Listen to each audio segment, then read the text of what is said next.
Hindi na matuntun ngayon ang ilang opisyal na mga questionableng NGO na nakinabang di mano sa pondo ng gobyerno. Bagamat nasa lookout order na sila ng Bureau of Immigration, hindi pwedeng pigilan ang pag-alis sa bansa ng mga nadadawit sa di manoy pork barrel scam. Wala pa kasing kasong nakasampa laban sa kanila. May report si Trisha Zafra. Muling binalikan ng GMA News si Godofredo Roque sa pag-asang tuluyan na siyang magsasalita.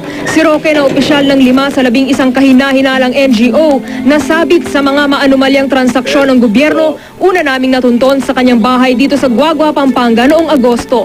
Pero mag-iisang buwan na raw hindi umuwi si Roque mula nang ibinulgar ng GMA News ang modus ng kanyang grupo. Tatanungin po namin, sir, kung nandiyan po ba si Sir Godofredo Roque?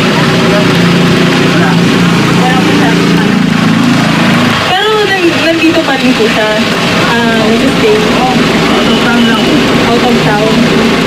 Pati ang iba pang opisyal ng mga maanumalyang NGO na kasamahan ni Roque di matunton sa kanilang registered address o sa opisina ng kanilang mga NGO.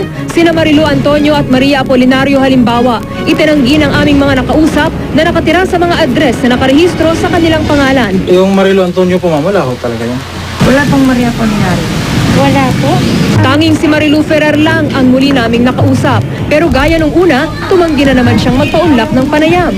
Si Filomeno Cucueco rin, ang pinsan ni Godofredo Roque at kabiyak ni Marilu Antonio. At kasama rin sa mga NGO na hawak ng grupo ni Roque, di na namin matunton. Sabi ng Bureau of Immigration, hindi daw nila pwedeng pigilin ang pag-alis sa bansa ng sino man sa aming nabanggit dahil wala pang nakasampang kaso laban sa kanila.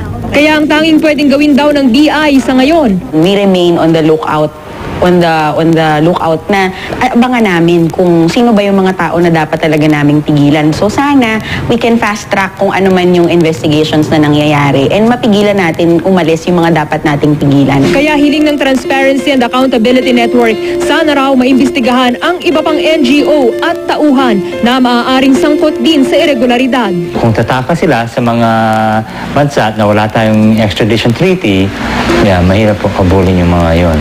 Maaaring there are other na policies na medyo may ibang version lang yung scheme. Lahat ng mga masasangkot, lahat ng mga impormasyon na lalabas dyan ay titingnan yan syempre ng IAGSI.